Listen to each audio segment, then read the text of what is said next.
Cayetano. From the home of Beauty Queen, Quezon City. Opo, ako nga po, ang babaeng minsan rapper. Kumanta ng mindset bang mindset. The one and only, Miss Queen Manny Pacquiao. Miss Queen Manny Pacquiao na nag-iiwan ng isang kasabihan. Kung ang kababaihan ay tinaguriang sopas, at ang kalalakihan naman ay tinaguriang champurado. Kaming mga bakla ay tinaguriang lugaw. Kayong mga tomboy, Manny Minge, and I. Okay, thank you, candidate number 2 is Manny.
At kissable na mga labi.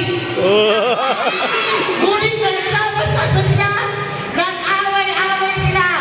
Kaya ito ang naging resulta. Mukhang terorista. Ano man pong namutawi sa aking mga labi, hindi po bang mabastusin ang inyong kapistahan upang magbigay lamang po ng mainting kasiyahan dito sa inyong pamayanan.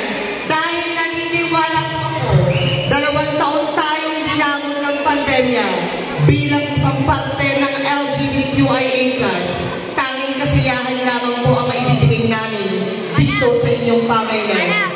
Sa kabila ng aming pangit na kanyuan na pilit dinalain ng ilan, pagkakaroon ng malaking katawan na ginagawang pulutan ng mga nagiinom sa daan. Ngayong gabi, sabay-sabay po natin pagguhit ang pamantayan ng sinasabi ng kagandahan. Ganda ng ilan, sexy ng karamihan, papantayan. Minsan pangaong higitan kapag utak, talino, talento na ang paglalaban-labanan. Kaya sa kapwa ko kadudana, lagi po natin daing tayo ng daing. Gawa tayo ng gawa na hindi tayo nirespeto ng ating kapwa. Ngunit ikaw babakta, nakagawa ka na ba ng tama para respetuhin at tanggapin ka ng sinasabi mong kapwa? A glorious and spectacular evening to everybody. This is Yam Amaygon, a fresh and dead innocent 18-year-old stunner who truly all the way last from Frisco, Quezon City. But tonight, this is a battle na the battle begin. Ako po ang babaeng minsan na pong nagpatibok, sa bigang puso ni Mr. Enrique. Ba't di po natin sabay-sabay palakpakan? Dahil ngayong gabi, ako po si Miss Pinipini, Liza De Lima. Miss Liza De Lima, nag-iiwan lamang po ng katotohanan. Kami mga baklaan ay parang isang langis. Kahit ihanap mo sa isang basong tubig, kami mga kabaklaan ay aangat at aangat pa rin. Judges, beauty is not for me, but my character and my personality will bring to the world. Mark my number, because I will give you the best show and a night to remember. Thank you, and good evening. Thank you, candidate number 3 is Lisa De Lima.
kami naman po inyong pinagpunan